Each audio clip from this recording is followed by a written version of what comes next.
Hey guys, welcome to another episode of the Real Advice Podcast. I'm joined today by Steve and Kim, and we have an awesome guest today. I'm really excited. What's going on, Steve? How are you? Good, KD. How are you?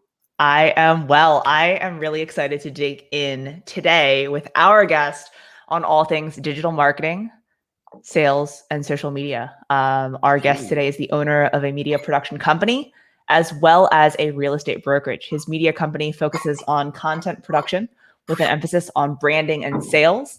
And in addition to this, he runs a kick-ass brokerage focusing both on commercial and residential real estate transactions in London, Ontario, Canada. Did I get it right? London, Ontario, Canada. Yeah. With all of his spare time that he has, he's also part of the Industry Syndicate Podcasting Network, which is a group of about 25, 26 different shows with hundreds of thousands of views and listens per month. In addition to all of this, he is also very active in his local community, serving on real estate boards and groups, and volunteering with local organizations. So I'm very excited that we were able to pin him down for a few minutes today. Please join me in welcoming Justin Konikow. What's going on, man? How are you? I'm well. You did your research. That's funny. And there is only one of me, despite all the things that you said that I did there. So that was awesome. It sounds like, there's 10 of you. So I'm excited. What's going on, man? How is your day going so far? Excellent. Yeah, I'm so happy to be here. I've been watching you from afar. I love the content you're putting out, and I like chopping up with like-minded people. And the one thing I would say is I'm the most available, busy person you've ever seen, and it comes down to having good people around me. A lot of what you described, I'm a small cog in the wheel, right? I used to be the guy that did every single job myself, but my organization wasn't what it was today. Now I have incredible people that help us execute at the level that we do, and I can pour more time into stuff like this because I think it's super important. That's sweet. Before we get started, Justin, is that a lark? It is. It sure is. And it's empty. So I had my communications manager bring me an old school glass of water. I like that. I like that. You're already a part of my tribe. I like that. I like awesome. that. Is that like a Canadian water bottle that I don't know about? Dude, have you not heard about Lark? It's magic. This guy went on Yeti. Shark Tank. This guy went on Shark Tank, the owner of Lark, and cleaned house. Anyways, I digress. Justin, thank you for making the time. As Katie did another epic Tom Billio-esque intro for the podcast and on you. For the people that don't know who you are, walk us through, 2 or 3 highlights of kind of your career, whether it's personal or professional, just so people get a taste of who Justin Konikow is. Yeah, for sure. I think I'd be remiss to not mention what I did before real estate. So I was actually in hospitality. I moved here, born and raised in Montreal, and came from a family. My father was in sales. My mom worked at the bank. They worked really hard, and they were lower middle class and really scraped by their teeth to build a business. My dad got laid off when he was fairly young in his career. And instead of, just taking the papers and saying, okay, I got to go find another job, he went, took a loan, bought the inventory and the client list, and just continued sales and built a non-destructive testing company in Montreal, which was pretty epic. And, I got to see that when I was a young kid growing up. My sister and I spent a lot of time in the actual warehouse. We dealt with distribution. My sister actually did a lot of the calls to people that hadn't paid their bills in time. So she was collections and I was inventory management. Nice. And then I went to London, left Montreal because I was just getting in trouble. It's too much fun of a city. I had to get away for a little bit. So I came to London, followed my sister. She was going to school here, worked for a man named Mike Smith, and he owns multiple restaurants. He's like the guy when it comes to being a restaurateur in London, but more so because of who he is as a person. So Mike leads by example. I met him in the parking lot, sweeping up cigarette butts. No idea who he was. I figured he was just the maintenance guy, and really lives by servant leadership. So he kind of took me under his wing. I just wanted to get as close to that guy as I could because everybody just loved and respected him. And he built one of his longest standing restaurants, Joe Cool's, off the premise that he wanted somewhere where everybody could hang out together. The guy in the $10,000 suit next to the contractor that just got off the gear, and they're all on the same level because we're all just people. So I worked there for about a decade, met, I think, every single person in London at that point because they all went there. And I was the guy that did every job in the company. So at one point or another, you had to meet me. Worked my way up to management. At the end of my tenure there, I was doing marketing communications for the entire organization. And I was working with the different managers at the different locations to deploy marketing incentives, working with staffing, and then seeing it in play, boots on the ground. I did, again, every job in the company. So it was really cool because Mike gave me the keys to the restaurant. I was like, treat it like you own it. and we got to implement things, see how they'd execute, see how the staff would work with it, and then, recalibrate and go at it again. I met my beautiful wife, Shannon, and she had always said, there's more for us out there, right? My wife's incredibly smart. She owns the brokerage and the media company with me. She's an MBA from Ivy, which is a very well-known school in London, ran a consulting company out of Yorkville, was in the automotive industry. Again, her parents built an incredible business from the ground up. They're in a town of like 2,000 people. They're one of the top Ford and Lincoln dealers in the country, just to give you some concept, right? Again, grassroots sales. Like when the recession came, her dad was actually known for like taking llamas and goats and anything on trade to make the deal happen, to get the farmers the trucks they needed to succeed when everybody else was shut their doors. So you can see how like the foundation is two people that were kind of born and raised watching people build companies, but doing it, where it wasn't really handed to them. Shannon always had that fire in her that she wanted to do it on her own. She loved real estate. I thought agents were a dime a dozen. I'm like, I don't want to be a greaseball on a golf course. I work hard. Literally what I said to her. She tricked me into getting my license because I thought I'd save the commissions on investments. I ended up falling in love with the industry. So within like the first 2 years, we didn't really approach it like most agents. We were really only working by referral, and I was driving everywhere for any deal I could. And we got some traction, and I felt like I needed to honor my relationship with Mike. And I said, Mike, I'm kind of divided. I'm doing 2 jobs. I'm still doing everything for you in real estate. I think there's something here, and I got to quit this job to force me to make this work. Otherwise, I'm comfy with 2 jobs, right? So, I like to say my wife threw me off a cliff into real estate. Things weren't easy in the beginning, right? Like a lot of people see what they see now and they think, oh, it was just easy because of the relationships or because of this or because of that. And I'm like, we had to scrap and drive, and I worked long hours. We failed, we fell forward, but every step of the way we kept growing. And I believe in 1% growth a day, not 100% overnight. And we just kept adding and adding and adding. And then my wife again threw me off another cliff, said, hey, I want to open up our own firm. And I don't want to be a brokerage. I don't want to recruit. I don't want to just hire agents. And I want to keep it lean and mean. I want to be a consulting firm around real estate. And I had the marketing background as well. So I'm like, it'd be really cool if we had a media company and a real estate brokerage that it's like McDonald's making their own French fries. Long story short, that became what we have today.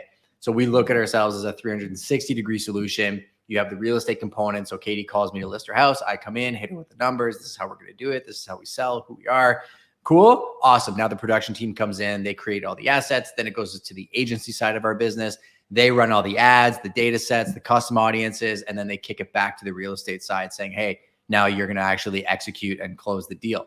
So we had different components that we built out for the different businesses. And I have to mention one last thing. You talked about a highlight. Somehow, and I don't know how it happened, I got in front of Ryan Serhant before he had any coaching platforms or courses. And that organization was integral in where we are today. Jordan back in the day, and Kyle and Joe Laresca, and a lot of guys that aren't necessarily front facing today really helped us launch our careers. And I work with them kind of hand in hand now. And then Scott McGilvery was another big name that we just showed up one day, got a call to go speak at this guy's conference. I thought it was a scam. I'm very, you can't tell I'm skeptical by nature. I showed up and it ended up being one of the most fruitful relationships I think I've had to this date. And that's part of why we are here today. That's quite the backstory. So it started really, really early on for you in terms of, service first from, both your father and your wife's side. It's always been service first, but you did share something about the servant leadership.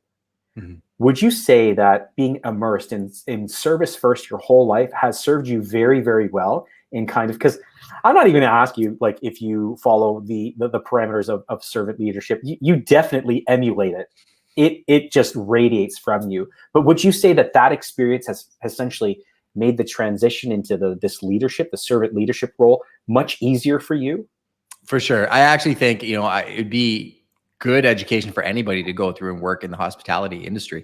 Some of the best people I've ever met work in service. I don't care if you're selling cameras at Future Shop or you work at a restaurant. If you're in a position where you're just dealing with a high volume of people, you learn about characteristics, traits. A lot of times if somebody's upset, they're not upset at you. They're like that everywhere. It doesn't matter if you're mowing their lawn or they're buying a car, or they're buying a house.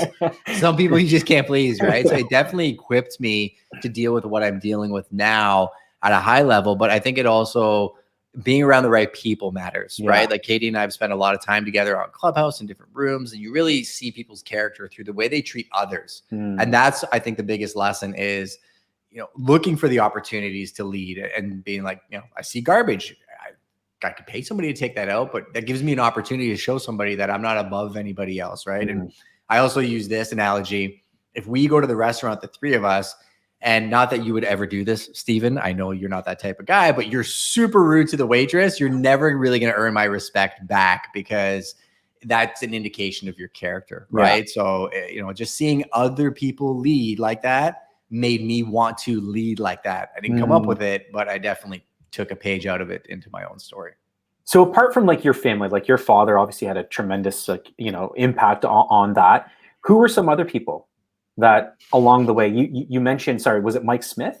Mike Smith. Yeah. So he's the guy that runs, Is This Any Way to Run a Restaurant? So that's his conglomerate that owns all of the restaurants, which is hilarious. Gives you an idea of his personality. He was integral. I think it's a lot of people just along the way, right? And even like the building I'm standing in right now, I've never said this to the guy, and he's probably not going to watch this, but say a guy like Mike Mesha, right? They own Domus Developments. We work on a ton of projects with them. And if he fired me tomorrow, I'd say the same thing. Mike's the type of dude that I met. He was literally, I can see the townhouse that I was renting over there.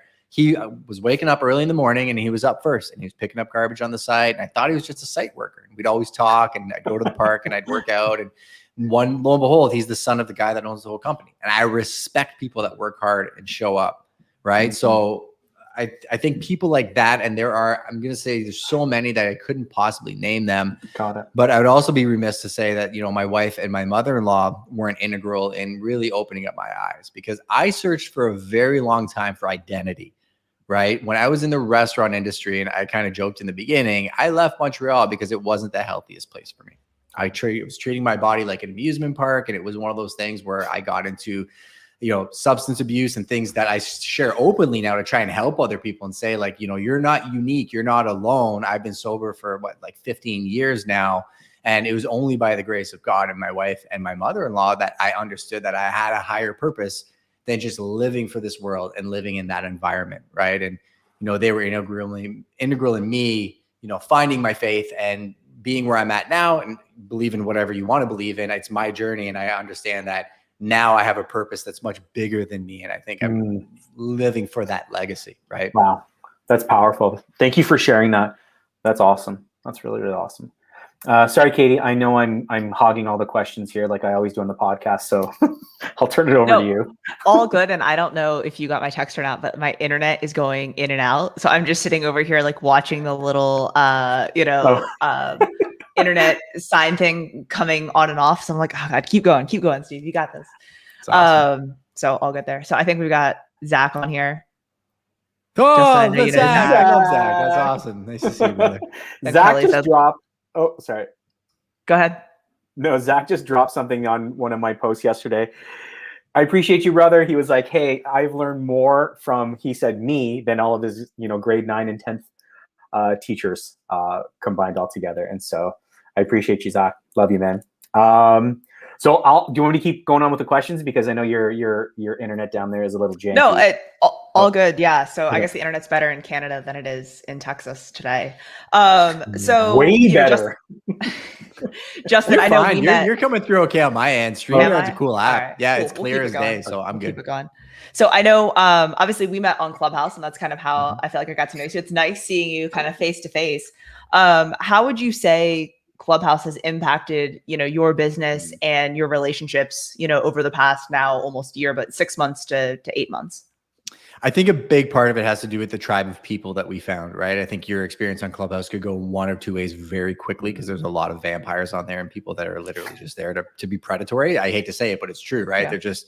They're taking a large group of people and influencing them and using sales tactics, which our industry does as well. And you're not one of those types of people, neither am I. And I think that's where gave me the ability to extrapolate and work out ideas at a pace I've never have before. So my moonshot and where we're going with this company has changed dramatically because of Clubhouse. Wow. And working out some ideas and talking about my value proposition. It's also given me the ability to really dig in and see what my agents want, because we don't recruit, but we have 26 people that work here. And I'm constantly trying to figure out like what matters to the people that work at organizations. Why do people leave brokerages? What are the brokerages of the future? And I talk to my wife about it all the time. Like, what are things that we can do at Prime that the agents actually want over and beyond being a desk and a chair, right? And typically what I found is they want some high level of accountability. They want some type of leadership.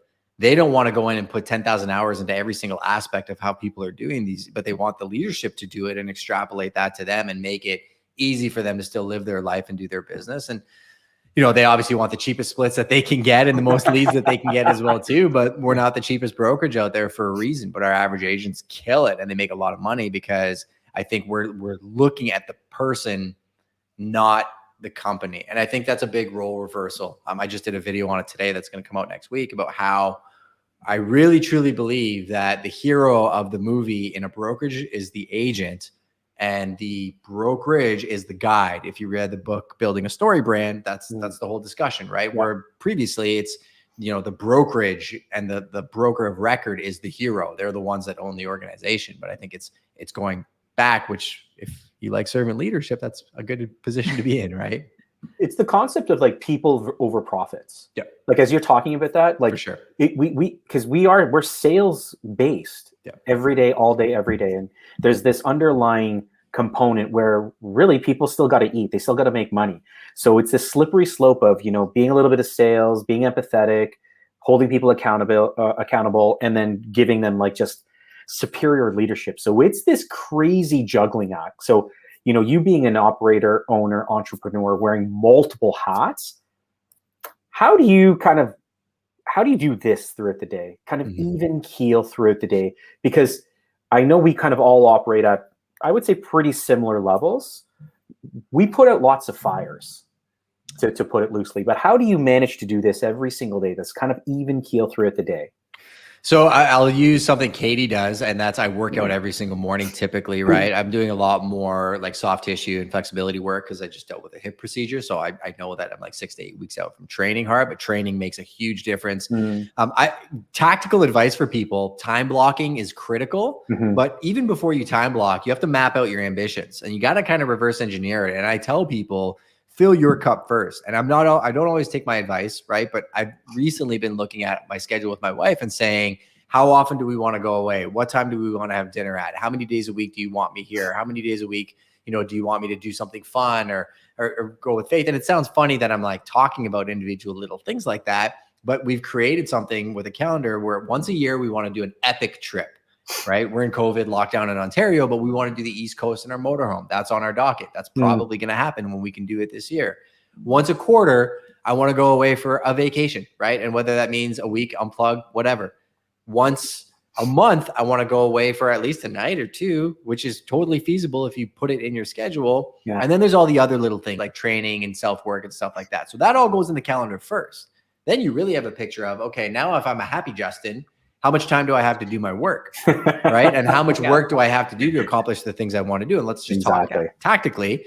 Mondays, for example, are my prime real estate day 100%. I am dead focused on prime real estate. Most of the activities I'm doing throughout the day are set in stone. I'm here at Central Command.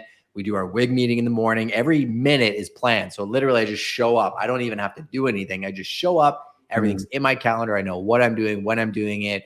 You know, we're looking at all the sales that we're dealing with and seeing what do we got to do to move the balls forward. We're going back to the leads that we had last week, seeing what do we got to do here, you know, revising the offers, conditions, and that's a heavy Monday. Tuesday would be Prime Media. Now, I'm not Prime Media, right? Even though we own the companies and wear all the hats, I've got Nico here, who's a creative director. I've got Eric, who does distribution. I've got Theo, who does graphic design. I've got Rena that does marketing communications. Probably hired too many people, but that also gives us the ability to leverage each other's skill sets so we can still manage the even keel, right? So you only have time or money. Say that again, where don't mumble. You only have time or money, right? If in the beginning you have a lot of time, then you should be working every hour to accomplish what you want to accomplish. When you get to the point where you have a higher goal, you're going to have to deploy resources. Yes. Right. And this is where when people discuss real estate agents are comparing one brokerage versus another. And I hate the word full service brokerage because I hear it in my market I'm like, what's your definition of full service? Because if I compare my P&L and what we're spending on a marketing budget and a staffing budget, it is very different than probably everybody out there. Not that we're better than anybody else. It's just, it's apples and pineapples. It's not the same thing, right? So to answer your question, time blocking is huge for me. So I live by my calendar. I do a mind sweep practice every day, 15 minutes in the morning, 15 minutes at night. I dump everything in my head on paper, typically like a physical notebook. Then I use a digital notebook, Trello, to organize those. Urgent, the house is burning down tasks. This has to get done this week, someday, right? And then I have two other columns. One is called balls up, which is just like the balls that are up in the air that I've sent out and I'm waiting for some type of response back. But now you understand that I have a little central command that I can look at and be like, okay, this is where everything's at. Awesome. I'm not really deploying any mental resources or energy trying to remember all these things. I put a system in place that'll capture it for me. But the key is that everybody misses in this business is you have to put in the work to use the system. Everybody has a CRM. Nobody uses it. The highest succeeding agents I know put an hour in their CRM every single day. And that's not even that much, right? Highest succeeding business people I know do self-development. They learn something every day. They have a morning routine. Real good ones have a nighttime routine. And I'm still working on getting there. But I think extrapolating this should give your viewers some hope that you can organize a chaotic life if you put some work into it. Well, the next round of questions were going to be, what advice would you give to a brand new agent? What advice would you give to an agent 5 or 10 years in? I think you just nailed both of them. Yeah, he hit it on the head. Yeah, for sure. Yeah, like you just knocked it out of the park for both of them. Let's go back though, because I do want to answer that from a tactical perspective in the real estate industry, right? I would recommend get around somebody that's doing the things you want to do. And again, servant leadership. Don't get around them because you want the leads. Don't get around them because you want the photo op. Find a problem that they have. Maybe they do have too much business and you can be there and give them way more than they expect on the referral, right? Agents kill me with referrals where they don't want to pay out, 50% on a referral on business they never had. Blows my mind, right? Like, and especially to get around somebody that's doing business on that level. Yeah. Like I've done it in the past too. I've worked for free for a lot of people just to learn. And then I don't just burn the bridge. I really pour into it and try and go beyond that. So I'd say get around somebody that's doing what you want to do and learn your market basics, man. People are so worried about the next TikTok they're putting out, yet they don't know the average price in the neighborhood they're going to sell. So focus on the basics. I'm totally with you on that. Number one, you're brand new. You just got your certificate. Know your market. Study the numbers, know trends, pricing, like all of that, I think is imperative. Now, when you say, try to align yourself with someone who kind of you're vibing well with, are you talking like a mentor or are you talking about like join a team? Because those could be looked at two different ways. Yeah. So my view of mentor is probably different than a lot of people. I look at mentors are typically attracted to you, right? There's coaches and there's mentors. Coaches are the people that you'll pay cash and saying, hey, you're coaching me. This is what we're trying to accomplish. And you're just going to check in with me and give me a hard time about it, right? That's great. Katie has coaches, which is probably why she does what she does, right? The mentor aspect is the Mike Smiths of the world.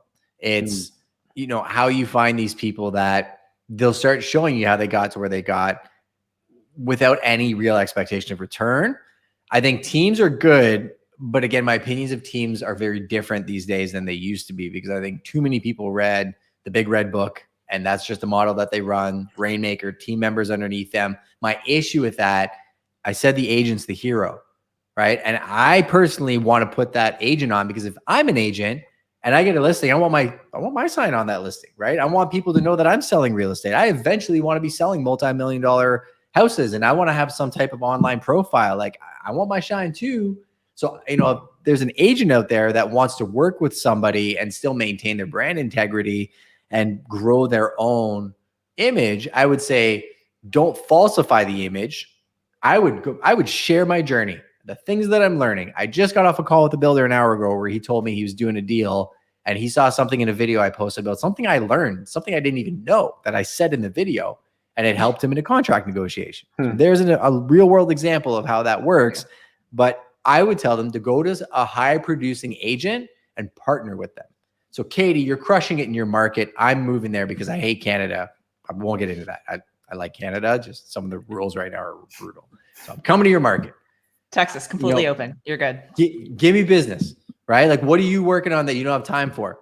I'll take it, right? And then, if I have any questions, because they're your clients, I'll call you on it too, but I won't be a burden to you. You go work your business.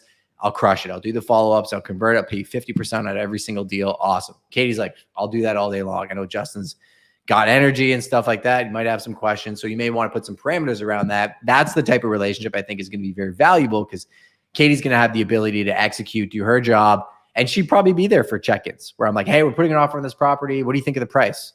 You know what? Neighbor just come, you know what? Yeah, that's actually a really good price. Or no, it's actually way overpriced. You can hammer that 100K under asking price. I know this agent. She's a little shady. Make sure your paperwork's tight. Like, this back and forth is literally what happens day to day. Right. And I think you learn so much being in the trenches with somebody like Katie, but you got to come from a standpoint of understanding how the other person that you're working with is operating, how you can interject yourself into their world and the dynamics, and then clarify, is it a true partnership, or are you partnering with the person, and what are the levels of expectations? And don't be afraid to ask and have hard conversations up front, so nobody's left feeling burned after. Right.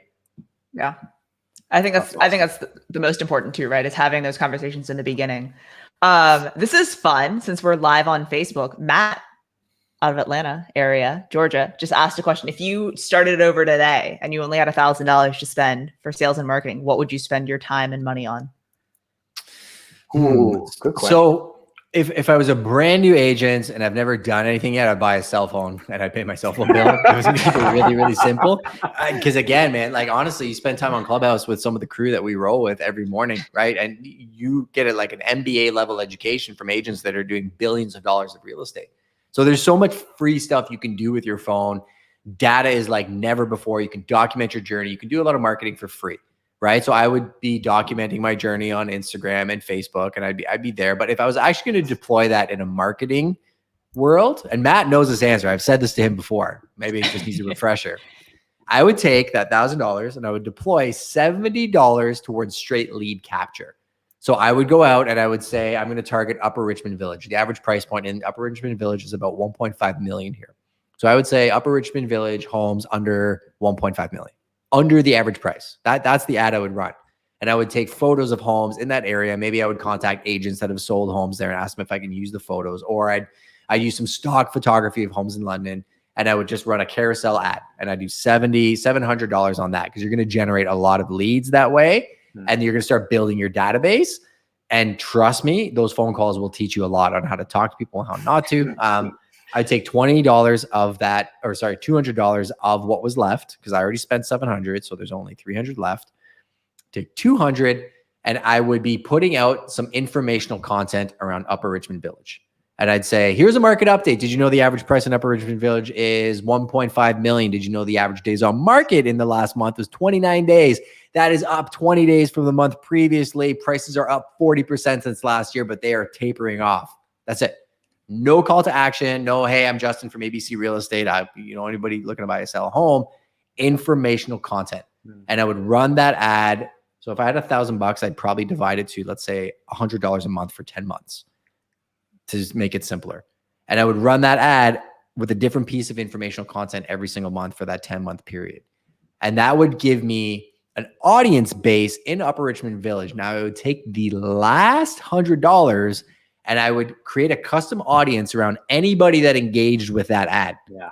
And I would tell Facebook, go find me more people like that. Go find me more people that clicked on this video and actually watched it for more than a minute. Because if they did, they're likely in the market for some type of real estate. If you want to get really complex, I'd say find me people that were on realtor.ca and all the house searching apps and whatever.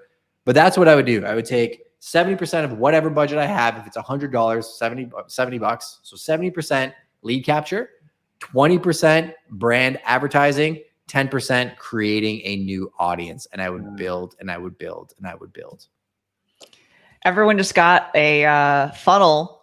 Yeah, lesson, exactly. Just like that. And shout out to James, Zillow Yeah. Killer. I mean, that's the model, right? He uses it at a very high level. And we took a model we ran and we tweaked it, and we saw 70, 20, 10 works very, very well if you're consistent with it. Wow, that's insane. What would you say, Justin? We're in the Canadian marketplace. We don't have to contest with, giants like Zillow and things like that. Yet, I'm going to say, what would you say would be kind of, from your knowledge and your experience, an industry disruptor or an industry shaker upper?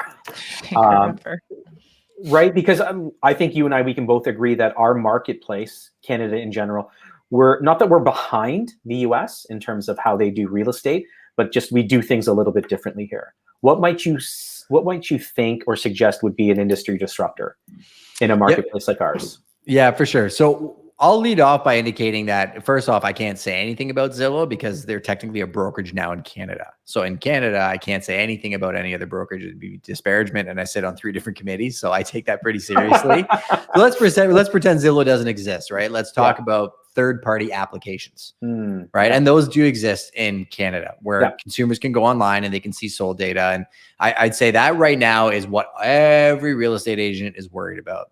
Doesn't matter to me because those companies have been around for years. They're not disruptors, in my opinion. They're marketing companies. And guess who their consumer is? Real estate agents. Because guess where they make their money? Real estate agents. And I don't think consumers really understand that when they're searching these sites and they feel so great, like, oh, now I have access to the MLS, they're being sold as leads back to agents that are cold calling them, and they're in that same old school sales cycle.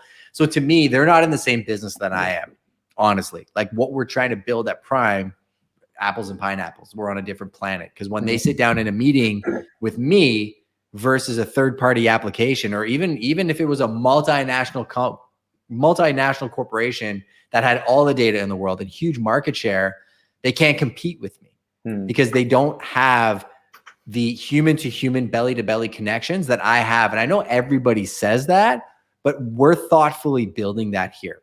We're scaling people. I care about my employees and every individual here. My industry disruptor that I think the industry should be worried about and nobody's paying attention to is Amazon. Those are the companies that when they turn around and finally decide, I want to take over real estate, at a click of a button can snap their fingers, start buying up brokerages left, right, and center, all the third-party applications, throwing all the marketing dollars at them. So my competitor is Amazon. When I think of, and you talk about what Clubhouse did for you, Clubhouse made me realize this.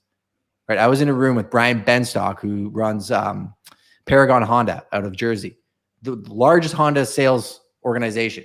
And he said, people feel good about themselves. I sell 40 cars a month. And he's like, yeah, well, what does Jeff Bezos do? Like, what numbers is he putting up? Yeah. Right. Like when you compare yourself at scale to a company like Jeff Bezos's company, it's a very different conversation. And what do you have to do to compete with them? So I love the question, because I kind of take it down a different road and I say, okay, well, these guys aren't in the same business as me. So that's fine. They exist and they're going to take market share. They can have that market share. I don't want it. I'm going to continue growing my market share and the clients that understand what I do and see value over and beyond just data, because everybody's going to have the data. That's great. Like, what about the relationships and understanding where the developments are going and being tied into the community and the belly to belly caring that I care about people? They can't scale that because it's not their business model. Amazon, to me, it's not their business model either. And I hope black helicopters aren't coming for me. I doubt he's heard this yet.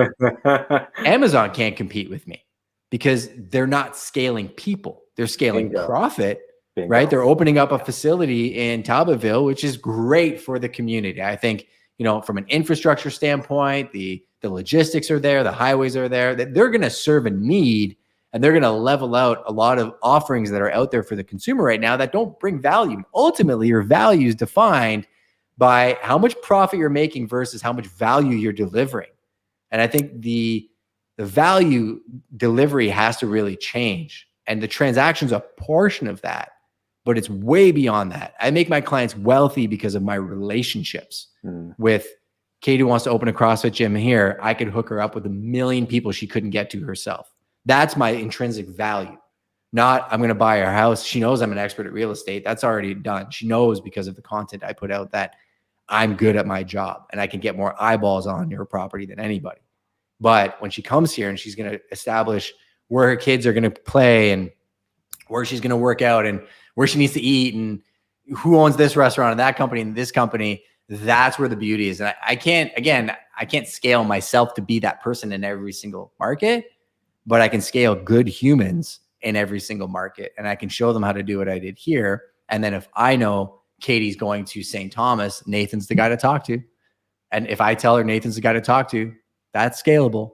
And if she goes to BC, I got a guy there, right? Oh, all of a sudden I'm scaling people, right? So again, from a disruption standpoint, I went down a massive wormhole.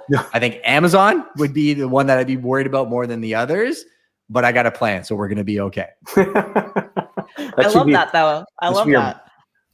The title of a book. We got a plan against Amazon. Yeah. But just don't put it on the internet. I feel like this is a bad idea to have this conversation. My awesome. Alexa's listening, so yeah, that's right. I have one right here. That's I need to press the little Jeff's already heard. He knows what's up. He knows what's going on. Awesome, Katie. Last question. I have two questions. So one is, I know you're on all things social, right? And your content mix is great. All that. I mean, clearly you own a media company. If you could only have one social media platform for real estate, like if you were a new agent starting out, what would it be and why? YouTube. And it's actually my smallest platform, probably of all of them that I have. I've learned a lot of things about YouTube recently that have really opened my eyes. It's evergreen. It's fascinating what's happening on that platform. I do think it's going to become very cluttered because there's a lot of agents on there kind of replicating a lot of stuff too, but you do it in an intrinsic way, Katie. And I watch your videos. Your personality, it's scalable for you because it's you, right? I think there's a lot of people doing it just kind of what Instagram was doing years ago, where people were just going on Instagram because they're like, okay, this is what I need to do. And they're not really being themselves. I think that would hurt them. But I think what I've seen it do for my brokerage, so I have a small channel for my actual real estate brokerage that generates a ton of business. We're only at like 2,000-ish, maybe like 1,900 subscribers, and it generates real business. And I've recently started getting clarity on my personal channel, and that is where I'm giving away all my secrets. What I've seen in the last like 3 months, fascinating. And I'm only at like 330 some odd subscribers, but it's amazing. And I know you would echo that as well, I'm sure. Yeah. Well, and I think the thing with YouTube too, and it's with all social, is like everyone's trying it out because I think that it's just what you said, like there's so much value in it. So everyone's like, okay, I'm going to do it. But like a month from now, 3 months from now, 6 months from now, a year from now, are they still doing it? And is it consistently happening? I don't think that it will.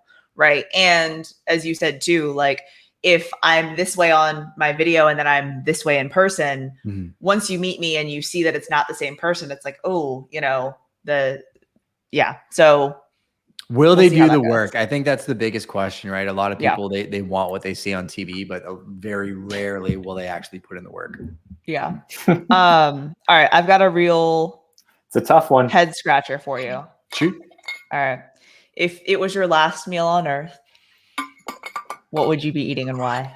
Pepperoni pizza all day long. I love pizza. I don't know why. Maybe I'm a Ninja Turtle in a secret life. I can eat. Oh man, it's probably the biggest vice that I'm struggling with, right? I try not to eat after 8 p.m. And now that we're talking about food, I'm getting hungry. So this could be a problem. Sorry.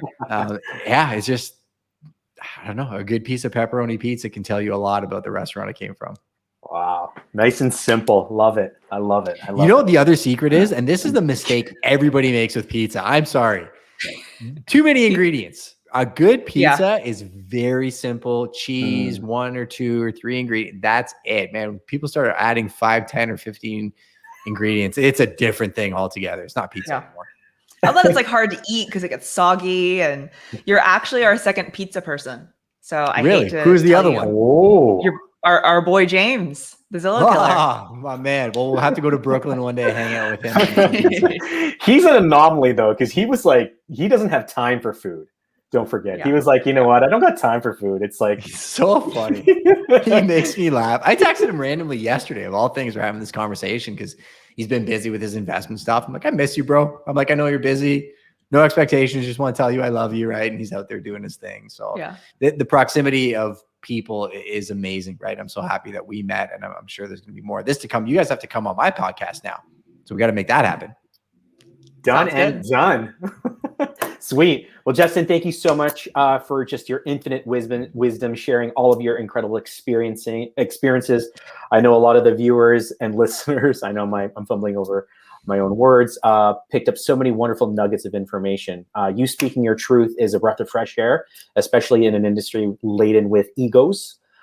So, you know, Justin, just wanted to say thank you for being that breath of fresh air, that bright shining light in this industry.